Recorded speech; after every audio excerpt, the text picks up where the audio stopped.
Uyimizga bu jonim oyimmi qaynonasi kelsa nimalar bo'ladi? Birinchi marta oyingni ko'zlarida qo'rquv ko'rasan. Onali ham kimdandir qo'rqarkan-da. Uyimiz top-tozami? Hech ham bunaqa toza turmasdi-yu. Xonamda o'tirsam birdan ovoz eshitdim. Qizim, ovqatga chiq, bolam. Onam meni birinchi marta qizim dedilar. O'zi gijja deb chaqirardilar yoki sarumashi.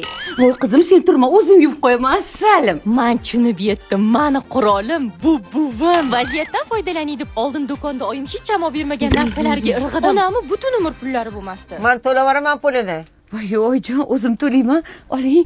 Lekin baribir bitta o'yib oldilar. Televizordan ham menga yoqadigan narsalar ko'rildi-yu.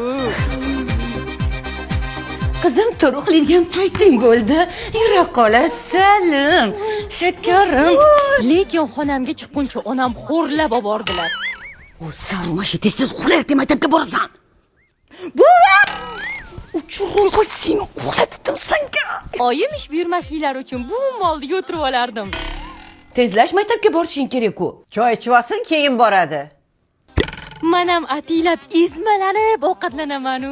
Men choy ichib bo'lgunimcha maktabim tugab bo'ladi. Buvim meni ishlardan ozod qilib bekitib ham qo'yardilar. Oyjon, Zebo qani do'konga chiqib ketsin, kirib yuvotgandim. Nima olib kelish kerak o'zi? Bavi bor-ku, Oyjon yangi avlod texnologiyasi. Oldingidagi kirlarni kirsovunda soatlab qaynatish shart emas. Shundoq qaynoq suvga 3-4 qoshiq solamiz, ivitib qo'yamiz. Keyin xohlasangiz oddiy parashokda, xohlasangiz oq kirsovunda chayvoramiz. Qarabsizki, kirlaringiz ham top-toza, idishlar ham. Ha, oson ekan-u. Kirni qaynatmasangiz ham, yuvdim deb har xasha qilmasangiz ham bo'lar ekan-u. Lekin Zeboni ko'rmadim.